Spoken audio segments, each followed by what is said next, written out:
إن الله وملائكته يصلون على النبي يا أيها الذين آمنوا صلوا عليه وسلموا تسليما معاشر المسلمين وجمرة المؤمنين رحمهم الله روي عن أبي هريرة رضي الله عنه أنه قال قال رسول الله صلى الله عليه وسلم إذا قلت لصاحبك يوم الجمعة أمسك والإمام يعبد فقد غضبت أنصتوا واسمعوا وأطيعوا رحمه الله أنصتوا واسمعوا وأطيعوا رحمه الله أنصتوا واسمعوا وأطيعوا لعلكم ترحمون.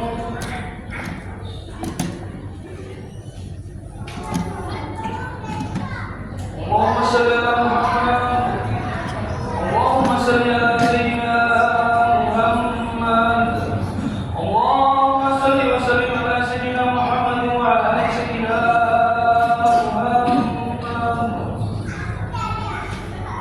Assalamualaikum warahmatullahi wabarakatuh.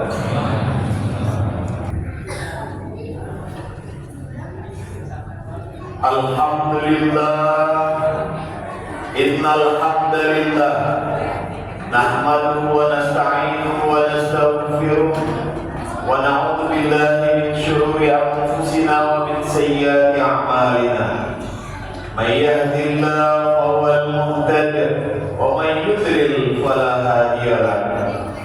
Asyhadu an la ilaha illallah wahdahu la syarika lahu wa asyhadu anna Muhammadan abduhu wa rasuluh la nabiyya ba'dahu.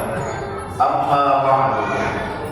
Fa ya ayyuhan nas ittaqullaha haqqa tuqatih wa la tamutunna illa wa antum muslimun. Ya ayyuhalladzina amanu taqullaha wa qulu qawlan sadida yuslih lakum a'malakum wa yaghfir lakum dhunubakum wa man yuti'illaha wa rasulahu faqad faza fawzan 'azima. Jamaah sidang Jumat rahimakumullah, as'adakumullah hayatakum fid dharaini fid dunya wal akhirah. Alhamdulillah, di hari Jumat ini, di pertengahan bulan Safar, Allah Subhanahu wa Ta'ala masih memberikan kepada kita semuanya kesehatan, umur, kesempatan untuk bisa bersama-sama menunaikan kewajiban kita sebagai seorang muslim, yakni menunaikan ibadah Jumat.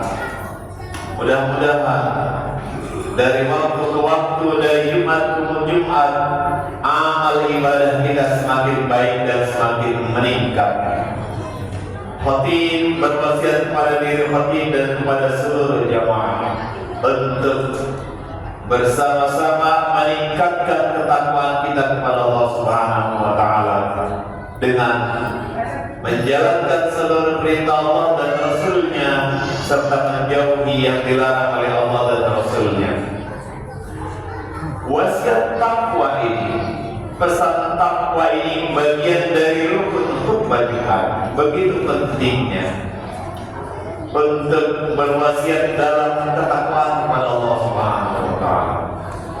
Mudah-mudahan di akhir nanti kita semuanya min husnil khatimah insyaallah.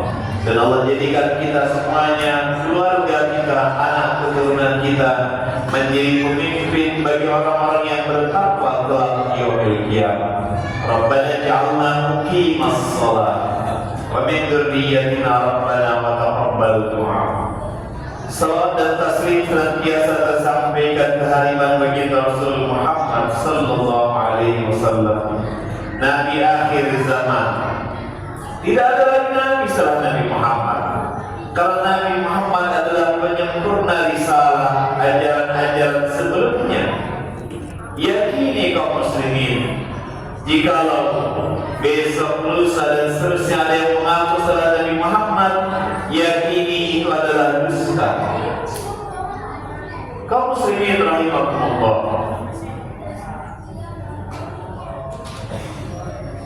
takwa di dalam berbagai riwayat disebutkan bahwasanya diperumpamakan ketakwaan itu adalah bagaikan berjalan di tengah-tengah banyak duri yang merintangi. Begitu hati-hati kita dalam setiap langkahnya. Di dalam banyak ayat, kelebihan bagi orang-orang yang bertakwa sangat banyak sekali utamanya. Wa may yattaqillaha yaj'al lahu makhraja. Barang siapa yang bertakwa kepada Allah, Allah akan berikan jalan keluar atasnya. Wa yarzuqhu min haitsu la yahtasib. Orang yang bertakwa kepada Allah juga akan dianugerahi rezeki dari jalan yang tidak disangka-sangka. Di awal dari khatib menyampaikan bahwasanya Allah Subhanahu wa taala juga menyampaikan agar jangan sampai akhir hayat kita di husnul khatimah. Pegang teguh ketakwaan kepada Allah Subhanahu wa taala. Pegang teguh keimanan dan keislaman kita sampai akhir hayat. Diriwayatkan dalam hadis riwayat Muslim 3.005 hadisnya. Di dalam kisah yang panjang sekali, dan ini disebutkan dalam tafsir Al-Misbah Quraisy Syihab, disebutkan bahwasanya pada zaman antara Nabi Isa dan Nabi Muhammad ada satu peristiwa, dan ini terjadi di daerah Najran. Najran itu dalam tafsir Al-Misbah disebutkan di daerah Yaman. Di Najran Yaman ini ada seorang raja namanya Zulnuwas. Zulnuwas ini dia memerintahkan kepada seluruh penduduk negerinya untuk mentaati apapun titah beliau sebagai sang raja, untuk menuruti semua perintahnya. Termasuk Zulnuwas memerintahkan untuk menyembah dirinya sebagai Tuhan dan mengikuti ajaran nenek moyang mereka. Disebutkanlah kalau Zulnuwas ini di dalam hadis riwayat Muslim memiliki penasihat spiritual, tapi penasihat spiritualnya adalah seorang tukang sihir. Tukang sihir ini menyampaikan kepada sang raja, wahai raja, kayaknya umur saya tidak lama lagi. Saya berharap engkau pilih pemuda yang terbaik, yang bisa saya didik, saya ajarkan ilmu-ilmu sihir saya, agar dia bisa menjaga kelak sepeninggal saya ketika wafat nanti. Singkat cerita, terpilihlah seorang pemuda yang taat, yang saleh, yang baik, yang lurus, yang sempurna, dan disepakati itulah pemuda yang dianggap bisa mewarisi ilmu yang akan diwariskan oleh tukang sihir penasihat raja tadi. Ternyata dalam perjalanannya, rumah anak pemuda ini jauh sekali, bisa sampai ke istana raja. Di tengah perjalanan, pemuda tadi mendapatkan rintangan. Rintangan pertama, dia terlambat untuk sampai ke istana raja karena dia mengikuti pengajian, kalau ini yang diadakan oleh seorang rahib. Dia tertarik akan kajian yang diadakan oleh rahib tadi.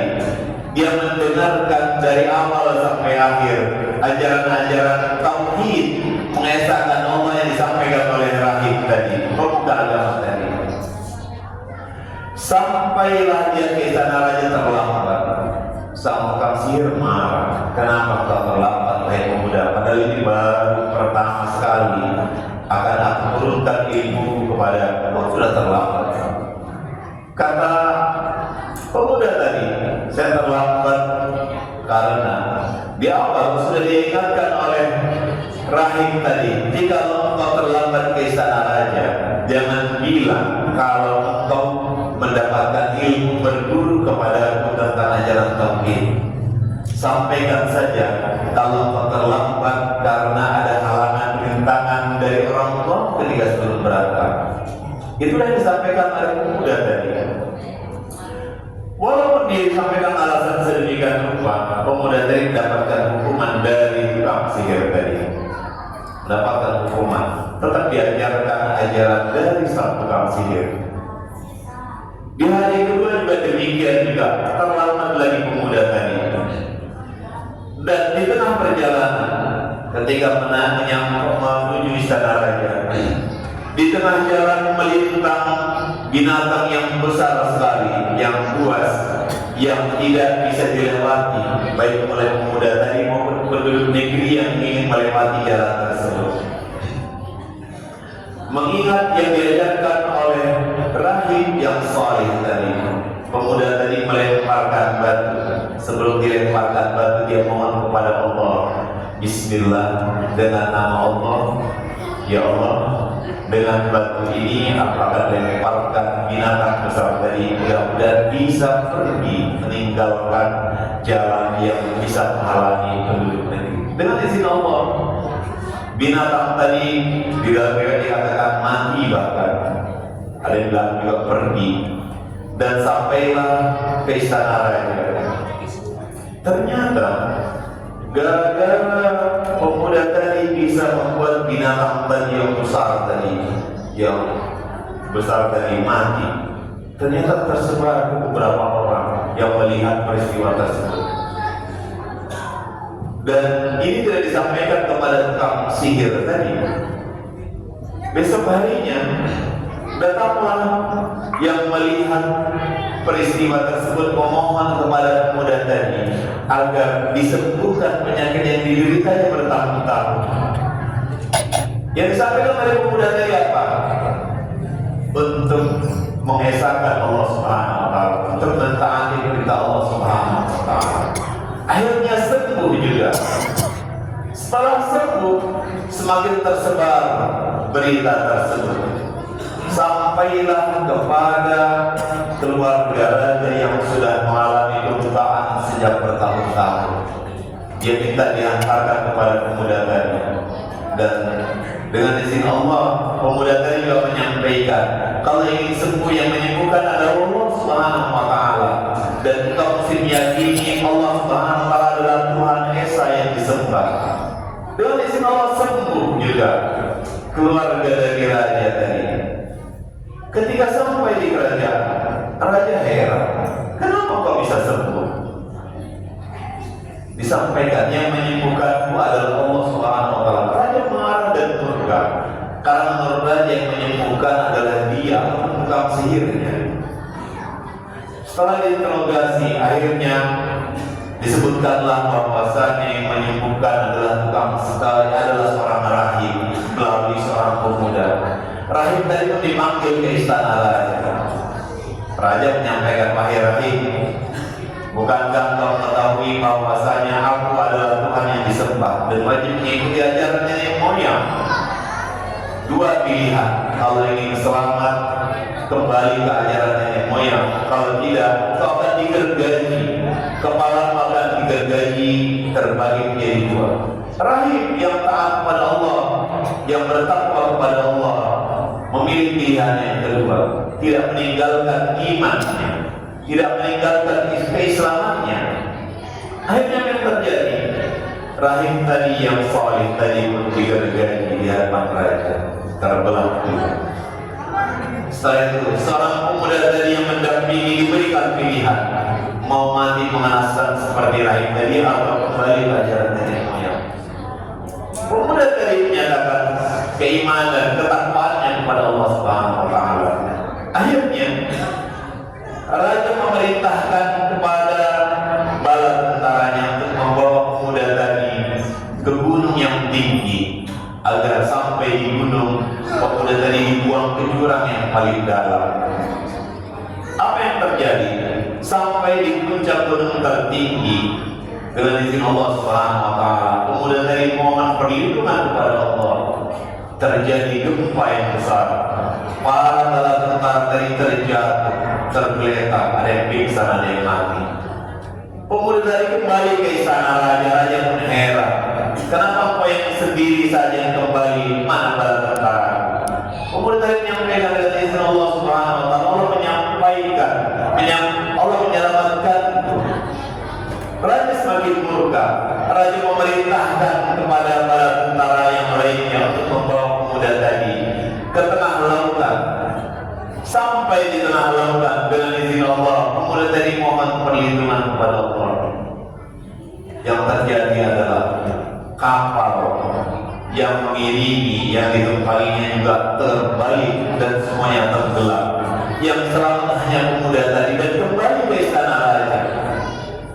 Raja semakin heran dan murka.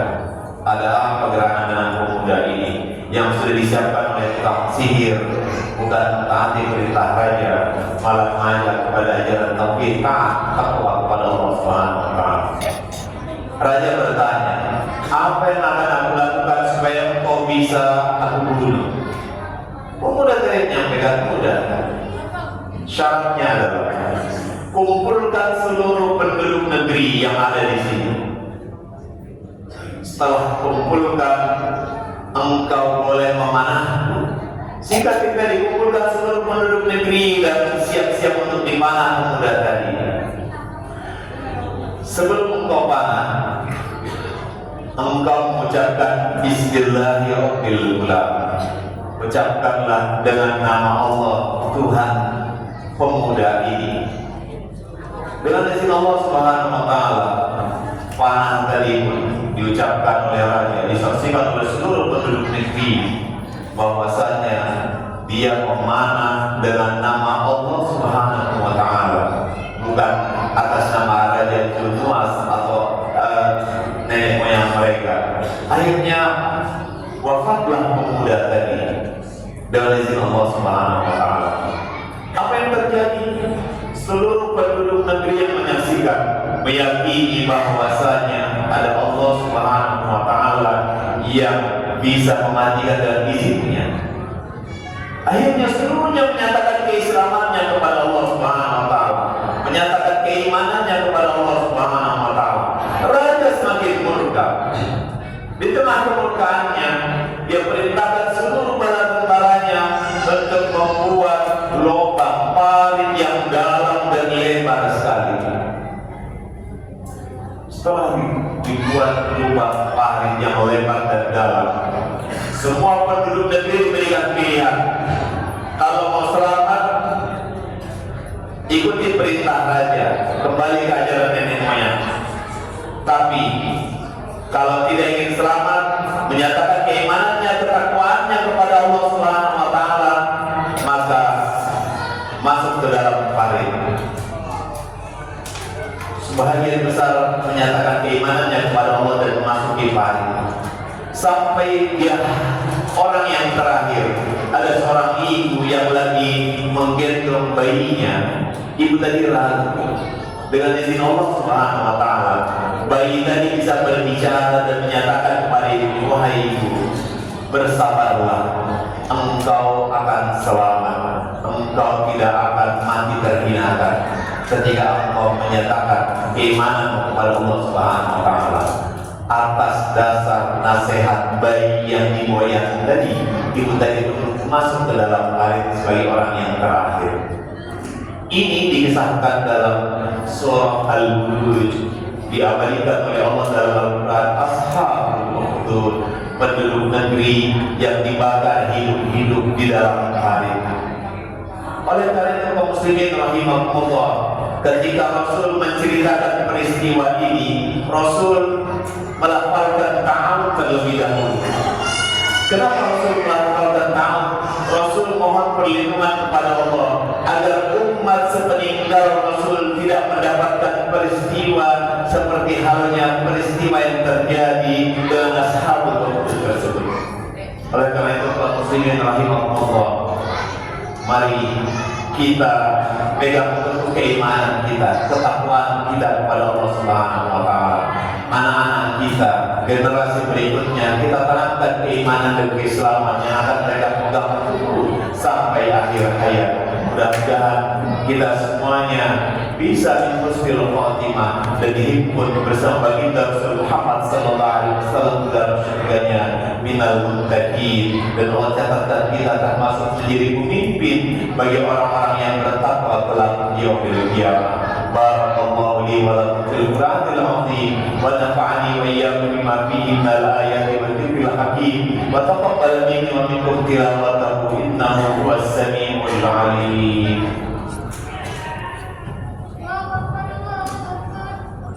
اللهم صل على سيدنا محمد وعلى آل سيدنا محمد.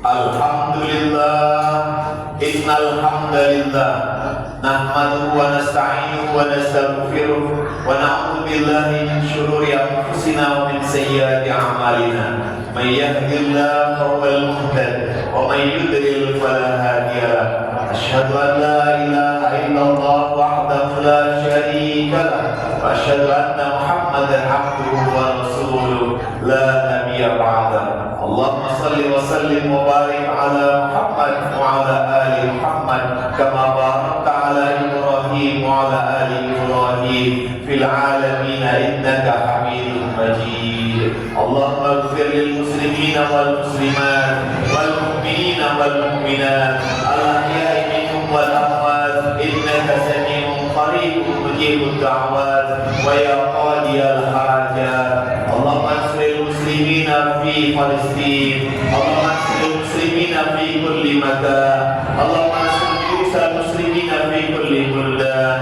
Rabbana taqabbal minna innaka antas samiul alim wa tub alaina innaka antat tawwabur rahim. Rabbana hab lana minas salihin, Rabbana hab lana min ladunka dhurriyyatan thayyibatan innaka sami'ud du'a. Rabbana ij'alna lisana sidqin fil akhirin waj'alna warasati jannatin na'im. Rabbana ij'alna muqimas shalah wa min dhurriyyatina rabbana wa taqabbal du'a. Rabbana atina fid dunya hasanah wa fil akhirati hasanah wa qina adzabannar. Ibadallah, innallaha ya'muru bil 'adli wal ihsan wa ita'i dzil qurba wa yanha 'anil fahsya'i wal munkari wal baghi ya'idukum la'allakum tadhakkarun. Fadhkurullaha al-'azim yadhkurkum washkuru 'ala ni'amihi yazidkum wa la dzikrullahi